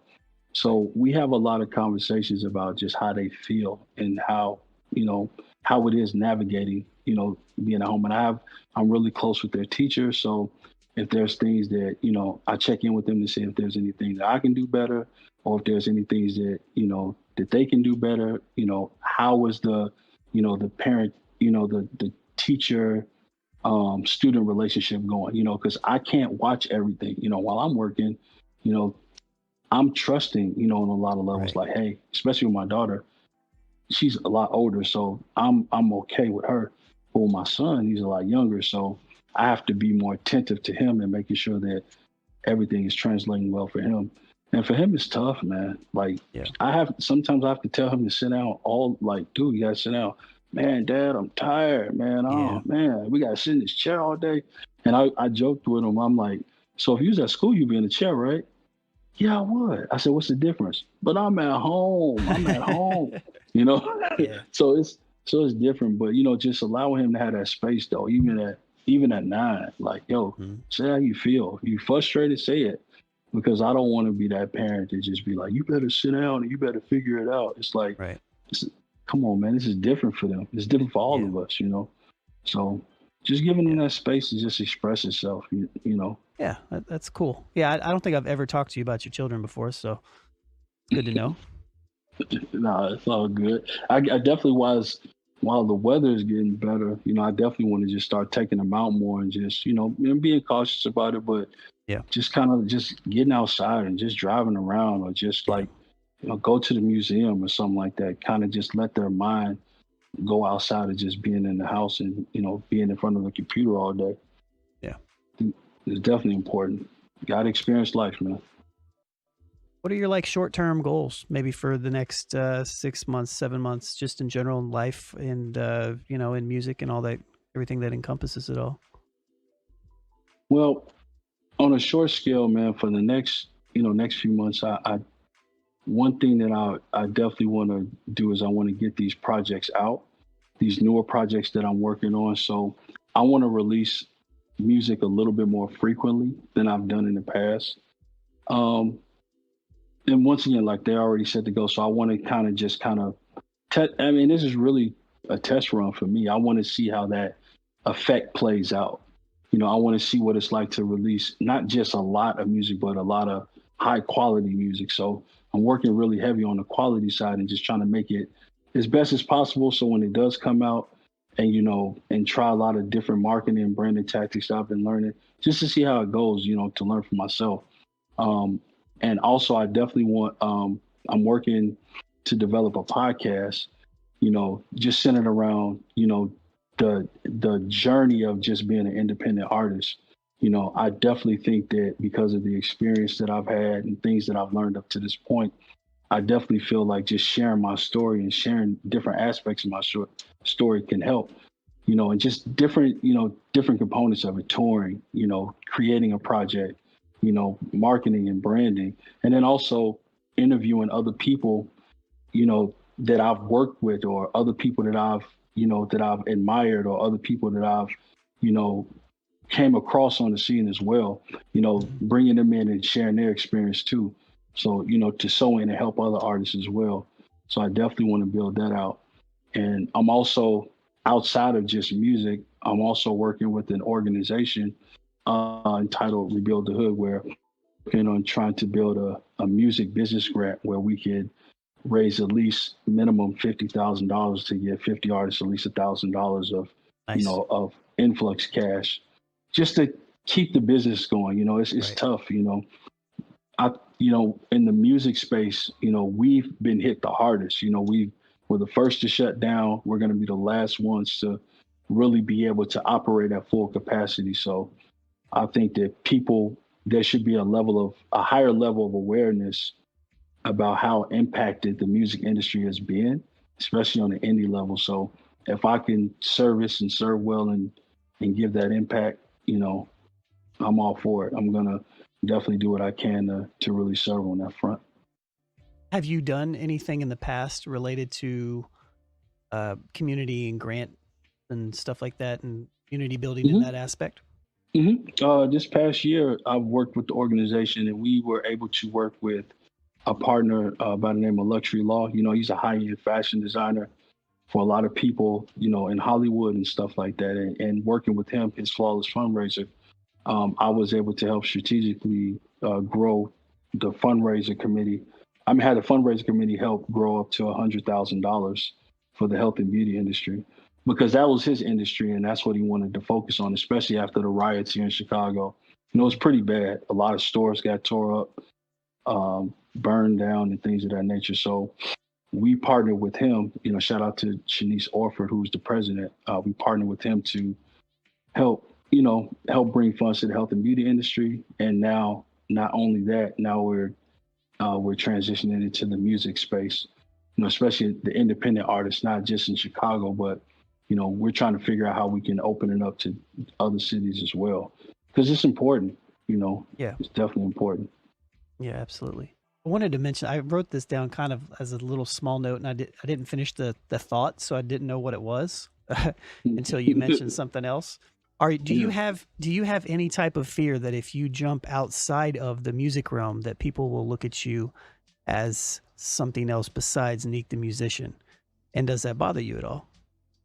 No, not really. I think that if I get called to a different space outside of music that's requiring more of my attention, I got to go with it, and I feel like that, at least in my life, that's why prayer and conversation with God is so important, because if that is a step that I have to take, whether I like it or not, in order for me to have peace, I'm probably going to have to go that route, right?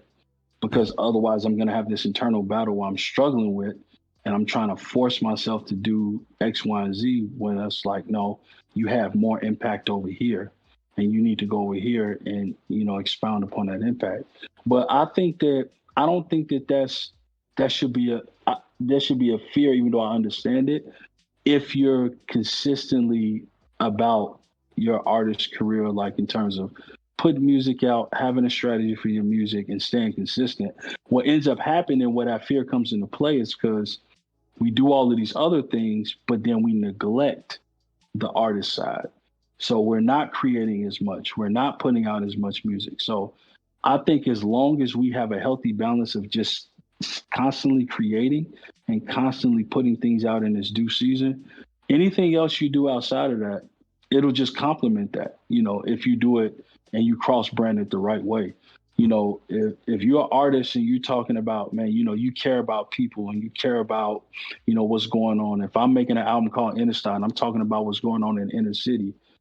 Me contributing my talents to help raise money to help a health and beauty industry or the music community. It all works together. It's all intertwined. It's just, it's one big message and purpose at the end of the day, But I think that it's just about not neglecting the your initial desire of being an artist. If you want to be an artist and it's still in you, constantly doing it, make time for it. And, you have to prioritize it, because all of these other things will consume you. It definitely will. So it's like, it's like, okay, that's fine. I'll go to this meeting for this record label or for this committee or for this school. But at the end of the day, on this day at this time, I'm gonna make a record. I'm gonna produce. I'm gonna write this song because over time, even as you're doing all this other stuff, you're still making music. You still got stuff to put out. Yeah. Thank you for articulating what I could not articulate. So I appreciate it. I've definitely come. We're gonna have to have a side conversation. I'm like, okay, Lon, I'm about to get you out your head, man. Oh no. I'm actually very much at peace with where I'm at in life as far as all those things are concerned. I really look like it too, man. There was definitely a time. I guess I was speaking more from the battle that I've kind of gone through personally in battling that in the past and not necessarily knowing how to manage it. And I eventually did you hit the nail right on the head when you said, just kind of follow the path that you feel like you're going to have the most impact. And that's just kind of what I've done. And, I'm happy with it, and so I guess I was just curious if you've had that conversation with yourself, and it seems like you obviously have. So I had it because I was, here in Chicago, I'm not just being an artist, like I'm also very well known for curating events. So what I would do is outside of, my own shows, I would easily book shows and present events for other artists as well. So I had I have a concert a concert series called A Night With that I was working with other artists and presenting them and putting them out there in a way where they can really flourish and really thrive. Right. So once I started doing that pretty often, I would get people who would see me and say, "Hey man, you the guy who booked the shows, right?" And I'm like, "No, I'm not the guy who booked the shows," but that's what some people were saying. And then when they would find out I made music, they're like, "God, you've been making music like this, and why don't you have the show?" And I'm like, "No, man." I'm like, "See, I got to bring you up to speed." So, but that happened only because in that time frame, especially from 2015 till 2018, I wasn't creating as often. Once again, I was in my MPC, but I wasn't putting out music like that. So that's all people saw me doing was putting shows together. So they like, that's what he's doing now. Yeah. So and that makes sense. Yep. Yeah. So I'm like, no, I can't neglect myself as an artist. I think that's a really good point. It's a very, very good point. I definitely went through that path, especially early on with bringing down the band. I was just known as a bringing down the band person. It was weird to me. I think the biggest thing was it was just weird. Like I was this dude. I was like really focused on music. I created bringing down the band out of necessity. I felt like because it was needed, and that's what everybody knew me as. And I'm at the same time, I'm like, I'm doing all these other things. And that's what I knew you as. Exactly. I knew you. I knew you as a person who ran a dope ass blog. Right. And then I started finding because Mike Spitz, like he told me, he's like, man, he cold, he rap, he produced. And I'm hearing the music. I'm like, what? Why is he doing the blog? Because I didn't even have the intelligence to know how to cross brand to that level at that point. I'm just like, man. I'm just like, dude, you need to keep making beats. You need to keep rapping. Yeah. So that was just I appreciate having this conversation in general. But absolutely, man. But yeah, thanks you guys for tuning in and watching. I'm going to put this whole thing up on youtube.com/newoldheads. So if you're not subbed, please go sub there. We're trying to grow them numbers up. This is Neak. Is there anything else that we didn't touch on that you wish that maybe we should talked about? I mean, I don't know if you want to talk about your Sesame Street character or something, maybe we can, I mean, I didn't like Sesame Street like that when I was growing up. I don't even really remember it, to be honest. No, I remember it. At that point, I was into Teenage Mutant Ninja Turtles, man. Mm-hmm. I was trying to be Donatello.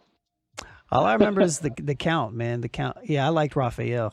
There was something about Raphael and his internal pain that I just connected with. You know what I mean? He used to always mess stuff up. I'm like, dude, man, you always want to be the leader. Leonardo's the leader, man. He didn't have the right temperament. He didn't have the right temperament for it. No. He was a leader. He just, he couldn't get over his own ego. Yeah. He always had to prove himself. Again, thanks for coming on, Neak. And thanks everybody for in the chat. We're going to be back next week. I know Skip was in the chat. We're going to be talking, or I'm going to be talking with Skip. He's got a new project dropping in a couple weeks. But yeah, man, we should talk more often than once every year and a half. So I definitely appreciate you getting on here and chatting with me. And definitely will be looking forward to all the new music and production and everything else you're doing, and maybe even a beat tape. You know, I could deal with it. I could deal with a beat tape. I could deal with a beat tape. You know, so I have to get the mentality for. I have to go in with the mentality for a beat tape, because I just have a habit of it. Once I make it, it just says song to me. Yeah. So I'm open for it. You know, I'm definitely open for it. I'm gonna be honest. It might be a little bit different. Right now. Might be a little bit different approach too, because if you make beats with the purpose of like having like a pocket for a vocalist in there, it probably might be a little bit different if it's if you don't have I guess it doesn't have to be, but you know. I want a full Neak opus, man. Give us some give us something crazy. But yeah, man. I'm gonna take your word for it, man. It's like I said, it's a lot of music coming. Like I said, I'm gonna make some announcements at some point, but definitely a lot of music has been made. It's coming, and it's coming very soon. I'm excited about everything that's getting ready to drop. You know, I'm excited about it. I really am. We put a lot of blood, sweat, and tears into a lot of this newer stuff. So I'm excited to see the feedback and how people respond to it. All right, chat. I'm going to be signing off now, but make sure you tune in every Tuesday from 9 to 11 p.m. Eastern for the New Old Heads podcast, where we talk about hip-hop news and cool content or topics and stuff like that. And then every Friday, I try to get on here and talk with great people like Neak just about their lives and their musicianship and whatnot. So till next time, check out newoldheads.com, bringingdowntheband.com. I am Lonegevity. Peace.